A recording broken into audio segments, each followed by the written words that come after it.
سلام سلام كبرات عوات كما يكنيكم سلام كنينا كون ملسكم بعل ملء تسفاء مباركس سلام عنتي حزلكم متى تمرت زلخو تمرت دما كمتي كل جزء نجبره مالتي تمرتي أب كانكوا زتوكره يكون كم جراخو مرستي قتيلو أب كندي تقتيلو مالتي زبل أرستي زي حجي من البات بتجرينيا ناتنا كانكوا نيادين أصل زخونة ولا حنتي أوتوماتيكال مالتي كنردو نخلنا ويد ما خنزارو نخلنا أب كل قانقا بعده ولا بعد قانقا نمهر كلنا جنتا نجبر مسيلكم نأمنت تقتيلو خندبل نتا يسأجمنا مالتي كم تا قبلت ناي قانقا ويد ما بيت ناي جرامر ناي سواسو حقي كنزارو وين خلنا تقتيلو ختبلو نأمنت نزخونا نجر إنسسا it is killing by تبل مالتي it is killing كتبل كلها جين يقتل على أخاتبلو زلها سلازي نايلو ما أنتي لؤمن نطفن قصة زبال مالتي كم يجرنا نتقاملو زبل تمرتي كخون زيد ما أنتي passive and active voice بحال بإنجليش مالتي إذا قصة زيهم كم الكات تقاملهم نعملت حجي حتى عملت هذه أخوكم بإنجليش جرا جن كم زي هايلايت مالتنا كستاي قرب كبرها لكم قرب تي مرد أتحسكم كتورنا بتاع تمرتي أنتي كلبي نمانتي له قتيلوا تبل مالتي كلبي نتمانتي له قتيلوا تبل الله قتيلوا تبل الله እዚ ሕጂ እንታይ እዩ ከልቢ ኣገዳሲ ስለ ዝኾነ ኣብቲ ንሕና ንዛረበሉ ዘለና ግዜ ማለት እዩ ብዛዕባ ከልቢ ክንዛረብ ስለ ደልና ዘለና ንከልቢ እንታይ ንገብረልና ኣቂሚት ነምፅለና ማለት እዩ እቲ ገባሪ ኣካል ወይ ድማ እቲ ኣክሽን ቴከር ኮይኑ ዘሎ እቲ ኣክሽን ሲ ብኡ ዳን ዝኸውን ዘሎ ማለት እዩ በቲ ከልቢ ይስራሓሎ ሕጂ እቲ ሳብጀክት ማለት እዩ ብኡ ኣገዳሲ ስለ ዝኾነ ንዓና እንታይ ንገብራልና ንከልቢ ኣቂሚት ነምፅለና ኣብታ ካልአይቲ ድማ ኣብ ፓሲቭ ክትኮን ከለና እዚ ንጡፍ ማለት እዩ ንጡፍ ግሲ ማለት እዩ كلبي نمانتيله قتيلوا نبلانا اب باسيف لوم كون كولوجين اتها مانتيله اغداسيت انت خوينا انا مالتيو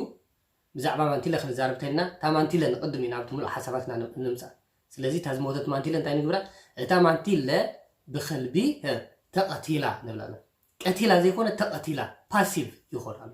كمزي تطو يتا اكشن سي تغيرو ابلعلا ايرازنا اتا اكشن دايركت مالتيو እቲ ከልቢ ገይሩ ትብል ኣለኻ ኣብታ ልዕሊ ማንቲለ ማለት ኦብጀክት ዘላ ኣብዚ ግን እታ ማንቲለ ብከልቢ ተቐቲላ እቲ ኣክሽን ኣብቲ ናትና ሳብጀክት ኢልና ምፂና ዘለና ማንቲለ ሕጂ እቲ ዕላማ ናይ ዘረባና እዚ ማለት ናይ ዘረባና ኣርእስቲ ኢልና ምፂና ዘለና ብዛዕባ ማንቲለ እንዳዘረብና እቲ ኣክሽን ግን ኣብ ልዕሊ መን ተወሲዱ መሲሉ እኳ ኣብ ልዕሊታ ራቢት ሕጂ ቀቲሉ ተቐቲሉ ትብል ማለት እዩ በሊዑ ተበሊዑ እዚ ከምዚ ዓይነት እዩ ፓሲቭን አክቲቭን ቮይስ ዝበሃል ማለት እዩ ኣብ እንግሊሽ ስለዚ ክንጥቀመሉ ከለና ናትና ሙሉ ሓሳባት ክንገልጽ ከለና ሰብ ድማ ነቲ ናትና ሙሉ ሓሳባት ተረዲኡ መልእኽትና ተረዲኡ ብግቡእ ማለት እዩ እቲ ዝደለናዮ ዕላማ ክንወቅዕ ክንክእል እንተኮይና ብግቡእ እቲ ቋንቋ እንታይ ንገብራልና ክንጥቀመሉ ኣለና ማለት እዩ ስለዚ ንዑ ዝምልከት ሓንቲ ኣብነት ክበኩመ ብድሕሪኡ ናብ ቁርብተይ ስፍሕ ዝበለ መግለፂ ዘለዋ ትምህርቲ ከተወክመ ፅኒኢልኩም ተኸታተልዋ تسفى قبر كحجزكم نخيل حجينا بتاع تمرتنا حجرة passive and active voice ولا له بإنجليش لؤمن نطفن قسي ولا نازله حجي بقول زبالة هبدا عبنتنا لدنا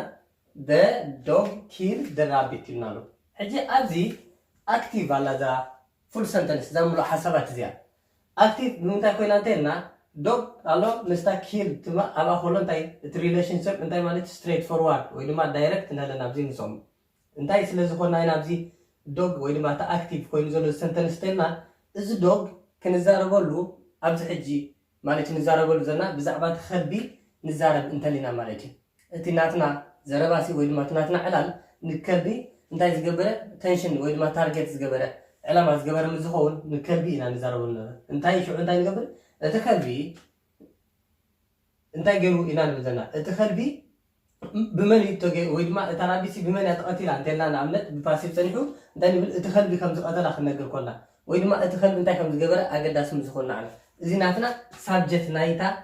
ዕላል ናትና ወይ ድማ ዘረባ ኮይኑ ለጂ the dog killed the rabbit እቲ ከልቢ ነታ ራቢት ነታ ማንቲለ እንታይ ገይርዋ ቀቲልዋ ኣብ ትግርኛ እንታይ ይመጽእ ሳብጀክት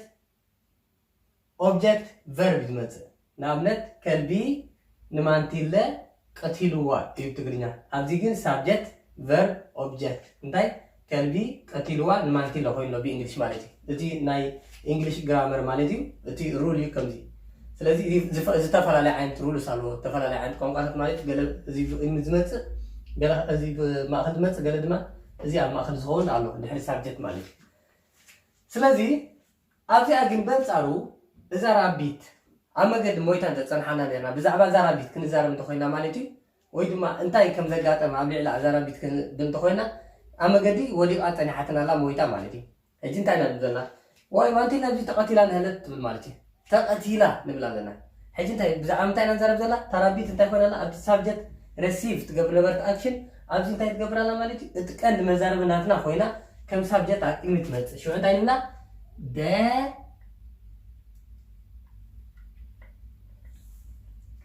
the rabbit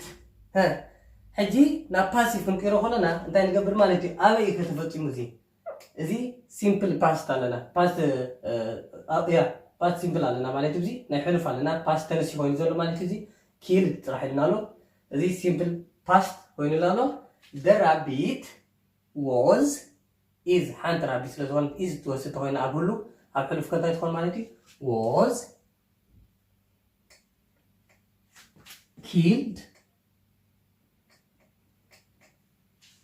killed ንበልና እዚ ድማ እንታይ ዝኮን ዘሎ verb 3 እዚ killed እዛ killed እዚኣ ማለት እዩ እዚኣ verb 2 ትኮን ኮላ እዚ ድማ killed ኣብ ከም በዓል present perfect tense ትጥቀመሉ ወይ ድማ past perfect tense ትጥቀመሉ ዘሎ verb 3 ወይ ድማ participle ማለት እዩ verb participle እዚ ንጥቀመሉ ዘለና እዚ killed ሲ the same thing ኣይኮነን እዚ ሓንቲ ዓይነት ኣይኮነን እዚ verb 2 እዚ ድማ እንታይ verb 3 ማለት እዩ the rabbit was killed ንኣብነት verb 2 verb 3 ዝብለኩም ዘለኹ do እንተትኾን ነራ እዚኣ did do verb 8 did verb 2 done ከዓኒ verb 3 ሕጂ እዚኣ ከዓኒ ሓንቲ ዓይነት ክስታይል killed ግን ይፈላለዩ ኣጠቓቕመን ማለት እዩ ከምዚ ከም verb 3 ኢና ተጠቂምና ዘለና ሕጂ the rabbit was killed by the dog full stop قبل ما نتي هدي فيها في اللاتن تردينا هم كنا تسفى قبل بس في حزب الله خالي نفتي تمرتي كنقصنا ايتا كل جزء زمهر لا ابلكيشن مالتو هجي نابا نبل سنه مكتال يقبر الله اوكي نخيت دول لابتي مجلس مالتناتو ابزي في حزب الله مجلس غيرنا خرينا كم تزبلكم مالتي اكتيفين اند باسيفين فويس كم بينا نتقملو مسابنتاتو رينا هنا هجي دم ابزي في حزب الله ناتو مجلسي كرينا بطعمي أزيو أقداسي جتسني إننا نسمعيه نرد أيضا ما تحسب مهنياتو مستردانا مالتي زخونة مينينغ ويدم أزي فول سنتنس كنسرح كلنا كل جزية بتخكل كنسرح لنا أتي نعنا ملأختنا زقبل سبدما بقبق كردعنا verbs are either active or passive in voice بلنا له verb إذا مقصتات زبهالو وي active نطفات مالتي ويدم على أمات قصي يبهالو in the active voice the subject and verb relationship is straightforward. أبزي active كنت كم كلنا مالتي verb active انتولي نعبنت eat I eat the banana كتبون تهون كمالتي انت هتقول مالتي إتا eat انت أزلا active الله مالتي هجي إتا I eat مالتي subject إتا eat زلا إذا انت هون انت يبلنا له straight forward زخونه مالتي قطع زخونه ወይ ድማ ተخزبل እንታይ ያለውም relationship ርክብ ኣለዎም the subject is doing the action and the object is receiving the action እቲ subject ዝበሃል ማለት እቲ ገባር አካል ንሱ ሓደ ነገር ይገብራሎ ወይ ድማ action ይወስዳሎ እቲ object ድማ እታ ባናና ዝበልናዮ ማለት እዩ ንሳም ድማ እንታይ ትቀበላላ action ናይ ምንታይ action ትቀበላላ ናይ ምብላዕ ማለት እዩ in the passive voice the action is doing or is being done to the subject ኣብዚ passive voice ዝበሃል ከ እንታይ ይብለናሎ እቲ ተግባር እንታይ ይብለናሎ ንሱ ዝሰርሕ ዘሎ ወይ ድማ ይስራሕ ኣብ ልዕሊ መን ይፍፀም ብለና ኣሎ ኣብ ልዕሊ እቲ ሳብጀክት ማለት እዩ ትናትና ሳብጀክት ክብለና ከሎ ብዙ ሕጂ እቲ ናትና ኣገዳሲ ዝኾነ ነገር ክንዛረበሉ ደሊና ዘለና ኣብቲ ናትና ሙሉእ ሓሳባት ማለት እዩ passive voice is used when the action is the focus passive voice ማለትና እንጥቀመሉ እቲ ኣክሽን ወይ ድማ እቲ ተግባር ንሱ እንተኮይኑ ናትና ዕላማና ወይ ድማ ኣገዳስነት ዘለዎ ነቲ ንሕና ንዛረበሉ ዘለና ጉዳይ not the subject እቲ ዝገብር ዘሎ ኣካል ኣይኮነን it is not important ይብለና ኣሎ or not known who did the action ኣብዚ passive voice ናና እቲ ኣክሽን መን ገርዎ ናና ኣየገድሰና ነው እንታይ ዳሉ ዘገድሰና ማለት እዩ እንታይ ከም ዝተገብረ ዘገድሰና ወይ ድማ ኣብ ልዕሊ መን ከም ዝተገብረ most sentences are spoken and written in the active voice ዝብዛሕቱ sentence እንታይ ብለና ኣሎ ብኣክቲቭ ገይሩ ዝተጻሕፈ እዩ ይብለና ወይ ድማ ይዝረብ ይብለና ኣሎ active and passive voice active voice shows the subject doing the action and the object receiving the action ab active ክብለና ከሎ እቲ ገባሪ ኣካል ማለት እዩ እቲ ቀዳማይ ዘሎ ንኣብነት ኣነ ባናና በልዐ ክንብኮልና ናይ ትግርኛ ማለት እዩ ኣነ subject ሆናሎ ባናና object በልዐ ድማ verb ሆናሎ ብከምዚ ይስራዕ ኣብ እንግሊሽ ግና subject verb object ዝሆን I ate banana ወይ ድማ ሕሉፍ ተኮይኑ ድማ I ate banana ሕጂ ከምዚኣ ማለት active voice ዝበሃል ማለት እዩ ሕጂ መን ኣክሽን ዝወስድ ዘሎ እቲ I ማለት subject ate ካኒ እቲ verb ማለት ይሆናሎ ባናና እንታይ ትሆናላ object እንታይ ኣትገብር ዘላታ ባናና እቲ ብኣይ ዝግበር ዘሎ ነገር ኣብ ልዕላ ይወርዳሎ ወይ ድማ ንሳ ተቀበሎ ዘላታ ኣክሽን ማለት እዩ subject plus verb plus object ድማ ይሆን ማለት እዩ passive voice shows the action being done to the subject passive voice እንታይ ይርኤና ብለና ኣሎ እቲ ተግባር ኣብ ልዕሊ እቲ subject ዝተካየደ ማለት እዩ ንኣብነት ኣብዚ object ፀኒሓ ምስ ባናና ንሳ ኣገዳሲት እንተኾና ንዓና ወይ ድማ እቲ ኣክሽን ኣገዳሲ ተኮይኑ እታ object ፀንሐት ብቅድሚት ነምፃ ንባናና ሕጂ ከም subject ና ማለት እዩ ቀንዲ መዛረቢ ኣርእስትና ጌርና ንወስዳልና ሕጂ በታ ባናና ጌርና ንሰርሕ ማለት እዩ ንኣብነት ባናና ቅድመት መፅእ ባናና the banana was eaten by me ትኾናላ ኣብቲ ፓሲቭ ትኮኑ ጋላ ሕጂ ባናና ተበሊዓ እዚ ኣገዳሲ ኮይኑ ዘሎ ንዓና ከም ዝተበልዐ እታ ባናና እምበር መን ከም ዝበልዓ ኣገዳሲ ስለ ዘይኮነ እቲ ኣነ ሳብጀክት ዝነበርኩ ዓንቶ ብሕጂ እንታይ ይኮን ማለት እዩ ብድሕሪት ይመፅእ the banana was eaten እቲ ሳብጀክት ቀንዲ ኣርእስትና መዛረቢ ዝኾነ ሕጂ እንታይ እዩ ብመን ተበሊዓ ወይ ድማ እንታይ ተበሊዓ ክንፈልጥ ስለ ዘለና እዩ sometimes it is not important or stated who did the action ሓደ ግዜ መን ገርዎ ዝኾነ ተግባር ኣገዳሲ ኣይኮነን ይብለና ኣሎ active voice Sam wrote a letter to Jamie ይብለና ኣሎ ኣብዚ active voice Sam እንታይ ገይሩ ሌተር ጽሒፉ ናብ የሚ ይብለና ናብ ፓሲቭ ክቅየር ከሎ ድማ እንታይልና በዛ ጎና ዘላ a letter was written to Jamie by Sam ሓንቲ ደብዳቤ ማለት እዩ ደብዳቤ ሕጂ ኣብዛ ቀዳመይቲ Sam wrote a letter to Jamie ዝብለና ዘሎ ሕቶ መን ጽሒፍዎ ምዝኾን ትዘረባ ዕላልና ማለት እዩ እዛ ደብዳቤ መን ጽሒፍዋ ምዝኾን ዕላልናትና እንታይ ንብል ሳም እዩ ጽሒፍዋ ነታ ደብዳቤ ንብላልና ሕጂ ሳም subject wrote verb letter ድማ እንታይ ትሆናላ object ትብላላ እዚ ድማ እቲ ናብ መን ይሰዶ ዘሎ ቱ የሚ ይብለና ኣሎ እቲ ዝገበረ ሕጂ መን ሳም subject verb object ኮይና ኣሎ ኣብዚ መን ይገዳሲ እቲ ነታ አክሽን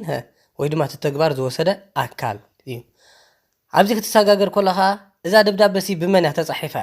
ዝብል ሕቶ ክመጽና ከሎ ማለት እዩ a letter was written to የሚ by Sam ማለት እዩ እዛ ደብዳቤ እዚኣ ኣገዳሲ ስለ ዝኾነት ኩሉ ግዜ ተገዳሲ ዝኾነ እንታይ ገርናልና ኣብቲ ቅድመት ኣምጪና ማለት እዩ ኣብቲ ቅድምናይ ኣብቲ ፈርስት ማለት እዩ at the beginning of our sentence ኣው ነምፃ a letter ኢና was written እዚ ከኣኒ passive verb ኮይኑ ሎ written ዘሎ ሕጂ was ኢልሙሎ written ተጻሒፋ ንብላና ኣብዚ ጽሒፉ ትብጸንሕካ ተጻሒፋ ብየሚ ናብ ሳም ማለት እዩ ናብ የሚ the city built a new bridge ሕጂ እታ ሲቲ እታ ከተማ ማለት ሓዳሽ ቢንቶ ሰሪሓ ብለና ኣሎ ሽዑብቲ ፓሲቭ ክኾን ከሎ ድማ ተሰሪሓ ክንብል ማለት እዩ እታ ኦብጀክት ዝነበረ ብቅድሚት መፅያ ሳብጀክት ትኾን ቀንዲ ዕላማ ናይ መዛረቢና ኣርእስትና ትኾናላ ማለት እታ ቢንቶስ ተሰሪሓ a new bridge was built by the city ይብለና ኣሎ ንኽድ Karen recommended this doctor ካሬን ነዚ ዶክተር እዚ ናብ ውኪል ኢላ ትህበካ ማለት ትመኽረካ ትብለካ ይብለካ ኣሎ ትመርፀልካ ወይ ድማ ይብለና ኣሎ ወይ ትላብወካ ሕጂ መን እያ ትመርፅ ዘላ መን እዩ እዚ ዶክተር ሪኮመንድ ገይርዎ ዘሎ ማለት እዩ ካሬን እያ ከምኡ ገይራ ዘላ ሕጂ እቲ ዶክተር እቲ ኣክሽን ኣብ ልዕሊ መን ተወሲዱ ዘሎ ኣብቲ ልዕሊ ዶክተር ተወሲዱ ዘሎ ኣክሽን ከንታይ ሪኮመንዴሽን እዩ ማለት እዩ ብካሬን ሪኮመንዴሽን ስለዚ ዶክተር ኣብ ቅድሚት ነምፅኦ This doctor was recommended by Karen ይብለና ኣሎ ናይ ሕሉፍ ማለት እዩ past simple ኮይኑ ማለት እዩ ናይ past simple ኮይኑ ማለት እዩ እንታይ ይብለና ኣሎ passive ኮይኑ was recommended by Karen ይብለና ኣሎ Sally made dinner tonight Sally እንታይ ድራር ክሰሪሓ ምሸት ይብለና ኣሎ dinner was made by Sally ሳሊ ሜድ ዲነር ሰሪሓ ይብለና ኣሎ እዚ ናይ ሎም ምሸት ድራርሲ ሰሪሓቶ ሳሊ ይብለና ኣሎ መን ይሰሪሕዎ ዝብል ሕቶ ምዝመፀና እዩ ከምዚ ትሰርሕ ማለት እዩ ትብል ማለት እዩ ሕጂ መን ሳሊ ኣገዳሲት ስለ ዝኾነት ንዓና ብዛዕባ ስለ ዝኾና ንዛረብ ዘለና ሳሊ ንቅድም ነምፃ ሽዑት ዝገበረቶ ኣክሽን ብድሕራ ይመፅእ ማለት እዩ እንታይ ኣኸ ጌራ ዲነር ሰሪሓ ሜድ ጌራ እንታይ ዲነር ሕጂ ዲነር እንታይ እዩ ማለት እዩ እዚ ቱናይት ብዘሎ እቲ ታይም እዩ ዝነግረና ዘሎ ማለት እዩ ታይም ማእስ ከም ተገብረቲ ኣክሽን ማእስ ከም ተወስደ ነግረና ኣሎ ሜድ ከዓ ቨርብ ማለት እዩ ነግረና ዘሎ ሕሉፍ ሳሊ ሜድ ዲነር ቱናይት ዲነር ዋዝ ሜድ ባይ ሳሊ እዚ ከዓ እቲ ድራር ብመን ተሰሪሑ ክብለካ ከሎ ብሳሊ ተሰሪሑ ትብል ማለት እዩ the event planners will close the doors at 5 p.m. The doors will be closed at 5 p.m. እቶም ናይቲ ክስታይ ማለት ዝካየድ ኢቨንት ማለት እቶም መደብ ዝገበሩ ሰዓት ክንደይ ክዓፅዎ ይብለና ኣሎ ሰዓት 5 ክዓፁ እዮም ይብለና ኣሎ እቶም መደብ ገይሮም ዘለዉ እንታይ ሰዓት 5 ክዓፁ እዮም ይብለና ኣሎ ሽዑ መን ይኸዝዕፆ ዘሎ እቲ መዓፁ ሕጂ ትማዓፁ ብመን ተዓፂ ወይ ድማ እንታይ እዩ ተገይሩ ሰዓት ክንደይ ክዕፆ ኢልካ ተሓትት ተሊኻ እንታይ ናምታይ የር ማለት እዩ ክዕፆ እዩ ሰዓት 5 ክዕፆ ክትብሎም እንተኮይንካ እንታይ ኢኻ ፓሲቭ ቮይስ ኢኻ ትጥቀም ሽዑ እንታይ ትብል the doors will be closed at 5 p.m. ትብሎም ማለት እዩ ስለዚ ኣክቲቭ ቮይስን ፓሲቭ ቮይስን ነዚ ይመስል ማለት እዩ ከምቲ ናይ መጀመርታ ኣብነት ዘርኣኹም ኣብቲ እናፅሓፍና ማለት እዩ ከምኡ ከምቲ ቀቲሉ ተቐቲሉ ዘሎ ማለት እዩ the dog killed the rabbit ዘላ ማለት እዩ እቲ ከልቢ እንታይ ገይሩ እቲ ከልቢ ኢልካ ምስ ትሕተት ማለት እዩ the dog killed the rabbit እቲ ከልቢ ነታ ማንቲላ ቀቲልዋ ይኹን ማለት እዩ ይኸውን ማንቲላ ኣገዳሲት እንተኮይና ድማ ሞይታ እንተፀኒሓትና ብምንታይ እያ ተቐቲላ ብመን እያ ተቐቲላ እንተኮይኑ ትሕቶና እንታይ ረኺባ ማለት እዩ the rabbit was killed by the dog እታ ማንቲለ በቲ ከልቢ ተቐቲላ ስለዚ ቀቲሉን ተቐቲላን ክበሃል ከሎ ቀቲሉ እንታይ እዩ ኣክቲቭ ክኸውን ከሎ ንጡፍ ግሲ ተቐቲሉ ወይ ድማ ተቐቲላ ክትብል ከሎ እንታይ ኮናሎ ማለት እዩ ፓሲቭ ሕጂ ከምዚ ማለት እዩ ዘዊሩ ተዘዊራ ቀሊዑ ንክዕሾ ማለት እዩ ተቐሊዓ ከምዚ ዓይነት ከተብል ከለካ በሊዑ ተበሊዓ ከምዚዋት ከምዚ ተበሊዑ ተቐሊዓ ተዘዊራ ተቐቲላ ንብሎ ዘለና እንታይ ማለት እዚ ፓሲቭ ቮይስ ይኸውን አለ ማለት እዩ ስለዚ አይ ሆፕ ዩ ሃቭ አንደርስቱድ እዚ ናይ ፓሲቭ ኤንድ አክቲቭ ዝብል ማለት እዩ ክልሳ ሓሳብ ተረዲኡኩም ክኸውን ተስፋ ገብር ኩሉ ግዜ በቲ ናይ ትግርኛ ክንዛረብ ኮልና ካብኡ በጊስና ክንትርጉሞ ክንፍትን ኮለና ክርዳእና እዩ ማለት ብገይሩ ተስፋ ገብር ገለ